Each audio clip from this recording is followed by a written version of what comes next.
John Mahama wo nkwaseafuo too much only Yohunu. Omo nkwaseafuo too much. Enti John Mahama kwasea mpanyini. The only Yohunu so ma boy sisi omunkoye wo.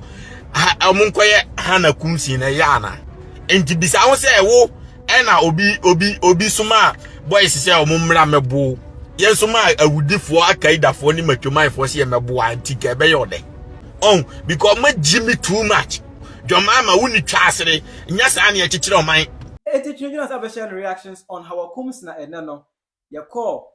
rerun ewo Ablekuma North constituency na Methodist Church St. Peter's police station hono Hawa Koomson NDC for ebebo the family as nyame amfa fianka no ma dwen ponyas omo ebeku no ato no Twene Jonas chirem say eya Mahama any IGP any mfa so bo no emo in fact wa fire Mahama pa Twene Jonas pass Mahama wa fire the park kebi e de atre na IGP do nyina Yohunu Twene Jonas ewo sem e ka je Yohunu aha Penyah block media. Let's try to do over like if video no and I subscribe button somebody click on the notification for the latest update. Now bet you wa adwon dey mama e wo comment section message so baso. No wa share na for so enya bi ahye. Eti enra e na go to aba e wo Ablekuma North constituency. Na ni nyina ye a run between Honorable Efie Ekwia and Honorable Erabna in the ticket of NDC. Ekwia free in the ticket of MPP. Now said about 20 years there was so much tension in it. Because you ever call about to Komobia a course of Malek Basantale and some MPP guys be Comodi who said how an election a besia quay. Now so chaotic. What I say? A bear blood, minimum who said a bear bloody. Friday, me Basantale, me Babana. Now me back. Now MPP for Nim. Now say you take care. Yabaya. Me see you take care. Yabaya. Now you take care. Yabaya. Now you take care. Yabaya.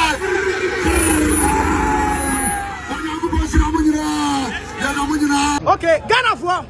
me say mun kanje Bastin Tani say was here yakra obeya krekre. Say yakra obeya krekre. Obeti ri gumaya na aboya nyina. Eti se wonimo obekura ni no munyan no mo ni na komia anya sa me se ye bɛating katia nya binwe ye be boma me na hye eti message ye de ma John Mahama ye de ma danka William so on kan change this for say so munnim aso me ma do so mbege ya me se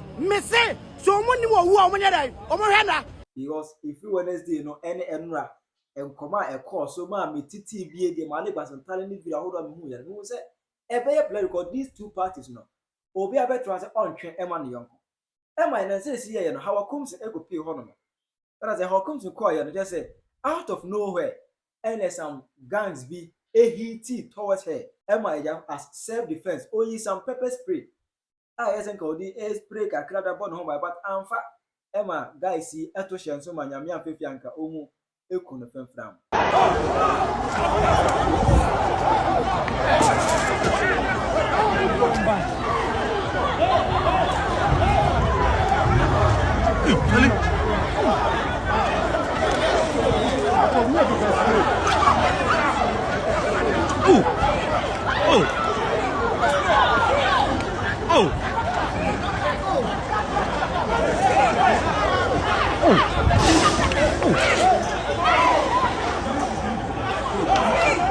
Why are they doing that?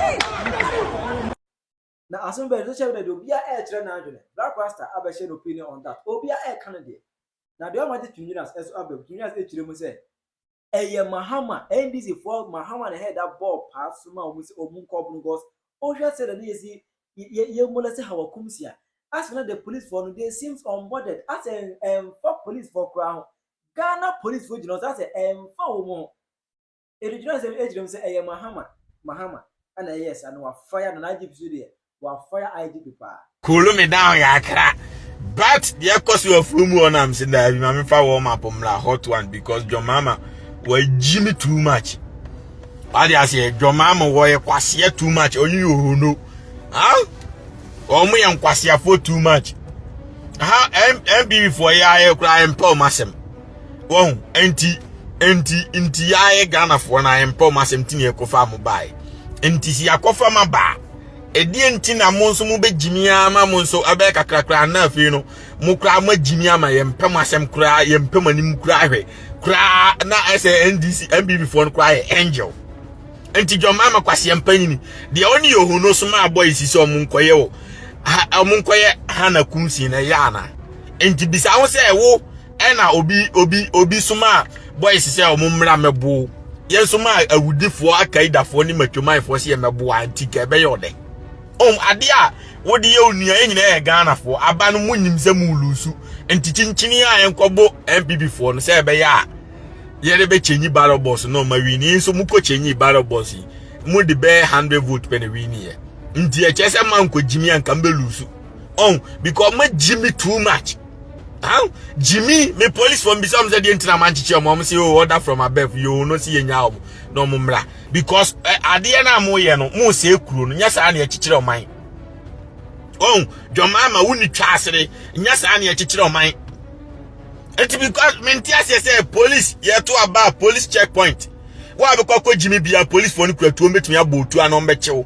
enti me bisa me be di police for na tem no say o me di atem nya ye fort order from above see nya enkremo pepe fo Jimmy for no mumra no mumebo MPP for no enti wo sha MPP deputy chairman wo Mahama na ye mampanyini the boss of the nation udi protect the people of the land no wo wa ban so na nipa bone for ponche opponent because of say to abana police for ntime nya hwe na nam news ba bia say ebo MPP for na ebo MPP for and next time no mu lose na MPP for ba na omo so bomo a wan na emeka bi mamo so enti na unya position no 4 years ye beto aba de mako because ade enti a me ma ye to aba ma say mumra na mo stop dum so mu ntimi me ye mumra na mo meye de mo bie 24-hour economy mu ntimi mu discan nyina to cast ma nkwaseafuo eze kwase bi ye frɛ no ayi bu wan mi refi ni din na funu sɛ de Yohunu to ti radio so o ma to kamiri di akɔkye no na mu ntimi ntua teacherfo ka mu ntimi ntua ayi nursefoɔ kasa nkwaseafuo we wan ye ko fa mo ba ye nim si ye fa nyansafo na de o maba enti John Mahama sa Jimmy sem we am koye no out of equation mo ye nkwaseafuo stupid people Jimmy operation ama boys ne koye no me ma boy ba ko a me camera turn so minim no me bisa na ofi James Town me bisa na de ntinom koye adwuma o se o mama o sika se o mkobo o enti se omo no boys ne ne adwuma ye mo be employ o mo anya adwuma ye no there be employment amone ma omo se o mkoye atutrasem NDC for employment amode ma youth ni se o mo nkoye atutrasem na police for gina okurukura tuo mu ntimi tutuo ne mo nko omo enti se police ni ntimi tutuo mo obi a o ponche MP tiria mecho no obi a ono no head MP police ni ntimi nkuno emfiri wiase o police ni ntimi nya ne hwe a next time no MPP ba power ana party foforo ba power na wo John Mahama o gina wona ana ono yiri gina ono obi dia ba be bo team na police ni anya ne hwe a ebe ye odana because de mo ye no we of one say no ahwe wo de so onya meche no we of one say no ahwe wo de mo ye no mo se kuro no because say hu say aban ba na aban ko aban ba na we ne ye beto abatam bia o na de mo ye no Ghana fo nyina hwe me metia say MBB fo be jimi ame ba be ka kire omo and sa na mo nso ma jimi ame ka no kure na kire mo tie me ka wadi ase because de mo ye no enye Orisi MPP and NDC dia ofus da bi o omo nyina nkwaseafo omo nyina mmoa ba me ntena wo hwe se party bi wo ho a omo no leader mampanyin na wo se o maintain peace the police their goal is to maintain peace no ne catch them so stand down mo ntutuo mo nchi obi a ne nyai manipa bonefo mmra ba bi a yeto aba na mo mebu electoral commission for emu opposition party for say be ya o mbesisa ballot box no na mo yesa you are not doing Ghana any good. You are not doing anything better for a mo party no more damage mo party ni din keke Jimmy na ma Jimmy. What I say more damage mo party ni din keke. They make what I say a damage na mood esa obi antimi trust police system no obi antimi trust your man no. because the police for na egu obebrebe no o mbetimi achi nipa bone for ni nyina o mu nimboys no but you know see me enchi omo because John Mahama or that say me enchi omo na mo yes you are not building a nation e wo se mo ma ade ne fenchem Akufuado time me be ha mani etata no ma ne ye ade no wantimi ankogimi o ma ne ye fenchem ade na mo de mu nso mu gimi bi ade we yakasa tiasa ade ne nye ye to aba ye man nye fair and nipa ni nim say mijina ho mani pefe Ghana for koy omoto maame a omoto maame omanto amame omanto amame ba say ye nkobu obi ye nkoye ne ensisa barobos nyambo electoral commission from papa ebiti wonyam wo yes na ye beba no wini we obi anim say wiamu no mawiam obi anim say nya wini papa bia we wini we Jimmy wini Jimmy wini ba ma nko amfa udifo anko amfa tutrafo anko ena ade ne ye fenchem NDC ni gina MPP ni gina ni ato abana wi abobo o we na wi ni na obi asiachia na na ye call that is what we want, that is Ghana we want. NDC MPP ye nuafo ntidi ntina da bia de se pipe no obi apira no obi Jimmy be no me say se mo wo energy Jimmy fo amtimi ko ekobo electoral commission for bu MPP fo a mo mfa nkobo sa Igbo fo mo wa na ma begu Ghana wono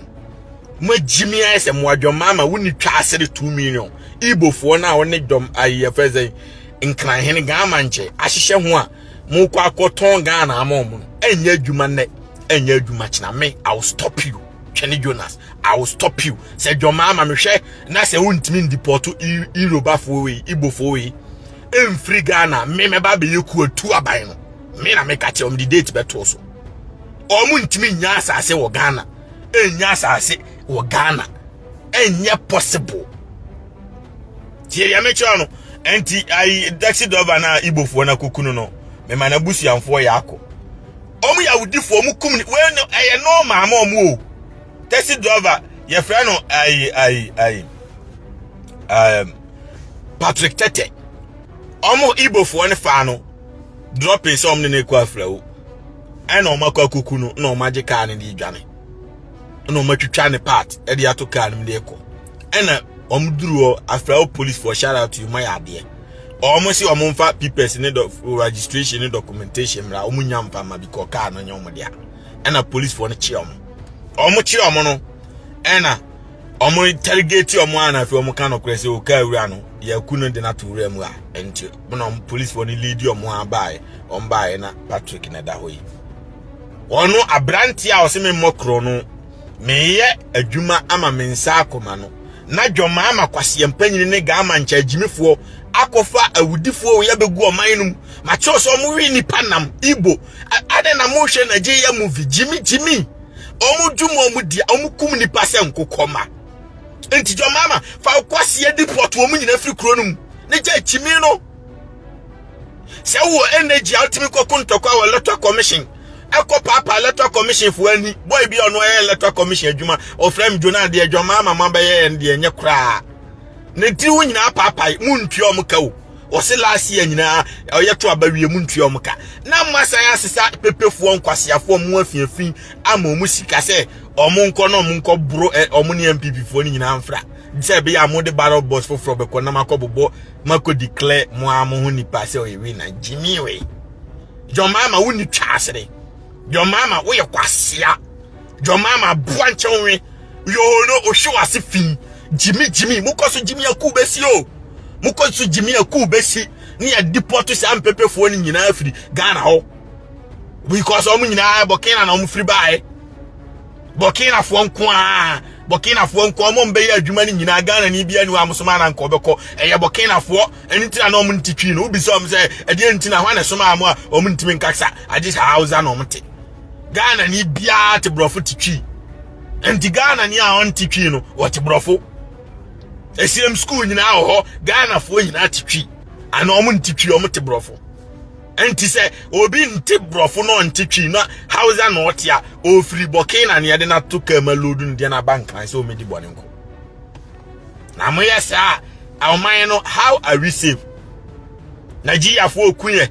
enti sa nkwase Nigeria fo no me catch them me go school me ko me ntise kem tela jimi na unko school da na kwase empanyi na oti dem abedru abruchi da unko school da nim de bia ni timonti men capitalize opportunity in the United States na ni skania oti oba dem uru nkuku a oba ne soma na I'm not like that idiot me ma pampam na mani mo mrai na mo hwani we I'm not like that idiot. So I just say me ni Nigeria for school na ye course be your friend programming na me nyina na class na ye C++ machine language em mo na unko school da and only IT field I want to the American say then to say na AI about me ma AI create software and website man those days na I'm investing now you have to use PHP and HTML no actual machine language to design a real website and to say na ultimate corner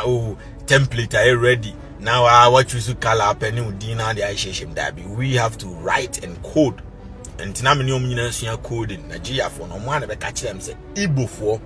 a sacrifice every year and a sacrifice no omunum moja nipa moja na kwan mfa so nya nipa niku omune say omune o father for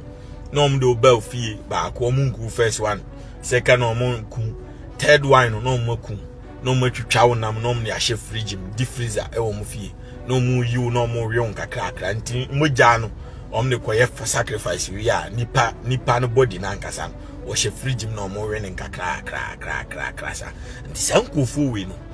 omo an san ebuku alam enti edie nti na John Mahama se wagimi na yen sisa sankofu we megu Ghana ne ema omo asase na daachi omo asaba be kunye nyina afro manum na omo claim ownership of Ghana aden ye jimi boko the same jimi now na Burkina Faso yema omo ai ohene yema omo land and the Burkina Faso sorry omku Ghana for se nkokoma because omo di jimi omo nananom di jimi nkoma omo asase se omo ntena so na omo abewo mma wo na omo adore na the bioma omo akotwe omo kromfo Burkina Faso na omo abegu boko no omo ku Ghana for non stop back to back muntime solve sa case no muntime solve adan na mu be create bi won kan majimi adan na Igbofo no omo se omo pe ba bia develop omo krom Nigeria wo ho omo nko na omo nko create kingdom wo a Ghana na ye mpanimfo agimi ne ye to se sa nkwaseafuo we awudifo we sisi ana makoku Patrick no na nim nipa dodo omo akum a police for crunch ye unim nipa dodo omo akum a police for nche omo we anya so omo kum nipa na omo de ka na dwan na omo kotena protrom na omo dwan ya enko obi akra hu omo na wo mku ni wi na omo de ka na fa boda ko Togo ena aflawo police ni ayeden esi da bi mo amfa document ama mukura mo nsan titwi ntimi ye Nigeria for America which is ocean Nigeria ni bia na bisan se ofiri on se ofiri Ghana because o my forge abeje Ghana passport because Trump mpel mo America Trump has deport o nyina wa sanction o nyina nti Nigeria for bia wa America bia no omukura Sierra Ghana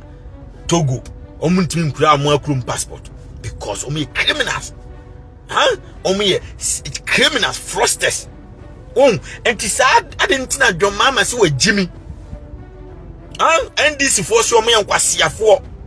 na John Mahama kwasea ne sa scam we ekotwa pictures ube wan say abeda America say America John Mahama abescam America bia $500 million abra obisi are insulting the nordness so ma jimi omu nyimi anka medi o matem kwasea hwamu ne yede omkoye san kwasea adwuma no na asantini kan ho na akuapim ni kan ho na akropon ni kan ho John Mahama boa ne soma ayo hwamu no soma amo anya kwasea Hawa Koomson na omkobo no anya no de na enti no de na no anya boa anka kwasea mpenti se John Mahama soma se ko na kobu nua ba a woye no de na o pese oye bibi boa mo a o not na oba wanye se okoye hwewoni wako school na se o se oye agina abesom ne manya edie ntina wo be ma wa batikatu betimi akokopa adwuma biaye umpa adwuma anya se wodi John Mahama kwase ampanyina chi no no soma se monko na monkoye tuturasem na mo nkokum krom ni no de na mo jimi ntimo na mo nya mmoa na ka se metena se na tani aboa ntena onku ni yonko tani ade ma jimi yonkwasea me ba be dim atema masua nyansa na mo nsum ye nipa stupid people asiafo mo ye Ghana fo entimu nima munsua onuado na munya jimi no obi soma o jimi soma enko ade ani jimi no enti John Mahama no ne ba na ni tise bosom no ade no soma ne se onko na onko head obi onko head Hawa Koomson because onim se okwa obetimi ewu Hawa Koomson no ono na ye ni papa nya sa anka obetimi ama ni na yifo no ne Ghana ama ni police o se woni ma jimi obetimi instruct police ni so mo otu onku se woni ma ofui se woni ma jimi entu ko ye na Hawa Koomson ni nipa boni ni a ko obetimi instruct oye MP betimi aka akire police ni o guide ni se boasimasi tu oku no obeto jimi se woni ma enti wonkwame mfa ni agro because of politics se we jimi a ko jimi enti Hawa Koomson na nipa papa o se omo a se nkoma we jimi a ko betimi ama police fo na a mo guide no se sign police ma MP we se guide MP we a MP ni any police ni na ma police fo na di MP ni ana minister na chini na omo gi instruction exclusively from the MP ana minister no enti momo ko ye no ena nko no so ajimi a ko wetimi akase mu nku omo nyina nko mekumo wa woni ameche no enti omo ku afe na ama me besu ana wa woni ameche no obo afe na ama me ana papa besu enti aya mumiesu nyansa well because NDC MPP omo nyina wi ni a Ghana de tia na te omo nyina jimi fo John Mahama ba mi betwa trumu yeto abama na how many days ni ontimi ntwam baby John Mahama ba how many days ni sami jamfi asese sika no de cha agrada ya no awakoto kamera di ache kwase bi no te radio so die nkofu atem no bisase watumetu ya teacher for kada bi kamera unim ne bo over 2 billion etimi tua teacher for okumasi nyina aka adenti na office kana nkotua because oma jimi oma selfish people won ya meche no enti sa jimi no e was say NDC fo jai nya sa ombe lose drastically sa se mujanye sa ombe lose drastically sa jimi si ana de MPP wi opposition no sa jimi we ya ye mo pa ne nkobu nkofo ye mo pa na police fo gina ni amomo da ma obi anche obi a police ni no number 1 goal ni say ohun criminal o che no enye Yohunu na ya boa ka Ghana police kura handle boku is easy there be o jiminti o se omunya omo sao ana we o ma jiminti omuje munkodi bone you know get baba kwase am nyimiti mo life nchiro bia mechanical create no kure na je jimi dwan me mpanimfo na jimi manyina omo so a Ghana no ye betena ona Igbofo abeji kuro na free ensem ye betena odi jimi sa anti John Mahama me man up to 2 months when deport omo a me ba be ye no ho adwuma when deport am and meditate am me ba be ku beba me ba be ku atu John Mahama na me ama deport Yoruba fo ni nyina ani Igbofo ni nyina free Ghana ho me wi a na fe no se me ame pa me de konwa no be sama no me pa me ato abade obi ni am maje mama no me ba be ku atu no because ya boa ye na nanom kobre enya independence na ajimifo te se wo ne Ghana nche ajimifo mienu NDC fo nkwaseafuo ne Ghana nche mo mfa independence ne nkoche Igbofo mmoa ye mem tena ma san kwase asem ne nkoso kwasea ekuro bia ohene mienu wo mbia ntokwankwa ntie wo se nkran ohene ba ko pe Ghana nche ono nko obi ahye nase se ye be ye obi ohene a ese ye nkran ni ye me ye foreign na bia ohene wo Ghana ho no me claim nsase no mekum Ghana fo say ono aha na ye ne toilet dabi no nkwase sabuku aramfo na ye to ono police fo na ye wono boko a mo ye ajimifo we mu ayifo no bokina fo ajimifo we kura ba boko beku boko fo a Ghana police ntimi nche ba akokura Ghana police ntimi defend boko fo no enti ye metena ona Nigeria fo buku aramfo ma beku Ghana fo ne ye tewo ye the earlier the better ye be so ano sa no ma we na ekoso Israel ani nkramofo ntokwa ni nyina asechire no na omo nananu magimi te said ye nananu magimi what I say obi say omo kutasi driver na me kan no me say Patrick Tete rest in peace omo kutasi driver obi amono mo abegimi se mo ye ohene ame ye kama se me nkan wie yo na mo di jimia kuku tesi doba on na sa Nigeria fo me dwene wa me nto mase enti mu ya wudifuo ba maba obi krom no ka mo pretend say mu ye ni papa pampo na obi kura consider ka bi mamo da bi magimi na mu ku Ghana fo abra ye nyanka asem no na we me si John Mahama ni Yohunu nkwaseafuo mienu o man deporto any Ghana immigration service agimi fo no se man deporto na Nigeria fo na meye ku atu Mahama me na me ka kire mo na mafaya mu nyina na masisa omo mbetimi ya adwuma na ba na ya deporto omo nyina kiri ni kuro no how say utimi de ope ekokun obi waba foreign na wonam kuro no no wanya kokodo say mi kukuro mu ofo sa kwase asemwe ani hwan sa kwase asemwe ani hwan obi si agrada is not in prison anu minimum agrada otifie didi odi fufu anu ya kofu ya pese John Mahama kwase anu na ama we nyina aba enu ntino ma captain smart jimi no be ka say oh John Mahama be pardon no because enu TV ni TV fu ajime fo ni na ya adwuma John Mahama ni NDC fu ajime fo no ento omo de na kotena fie no odi fufu na mo yes what kind of nation are you building ochi criminal man nam no face law say be ya next time opia obesachira onkonko wi obibio mesema jiminti ma sentence di panam na kwhye dam sa mo yesa mo ye nkwaseafuo obi anim sema jimi obi anim sema jimi na okufo frem sa yehu agrada wa ha o mesi odi anya hwe muhu na mo record na mo fam na me postu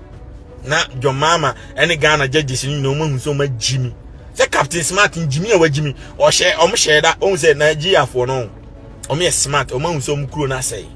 enti o say Ghana e peaceful so mbeji Ghana free and me Nigeria ni me ne school me na Java C++ me ne computer science o ka kire me o say the goal of Nigeria and so meba beji Ghana free and some ombeba slowly no ma konka ba bia omo wia no ma start ekunye nyina poison ye enti say bia Ghana water company na no the poison yakugum no ma kunye nyina so and into number that the kufuado eje COVID-19 sika ni nyina COVID sika Nigeria fo na eje o ombetena airport no mo ji sika ni nyina no mo de dwane ko Nigeria bisa kufuado say one city kura otimi ne Ghana ni say oh COVID here by sika amegije $150 ameje Ghana fo ni nyina no enie e wo he om sika ni nyina dwane ko ye om sika me Ghana fo because ye chimi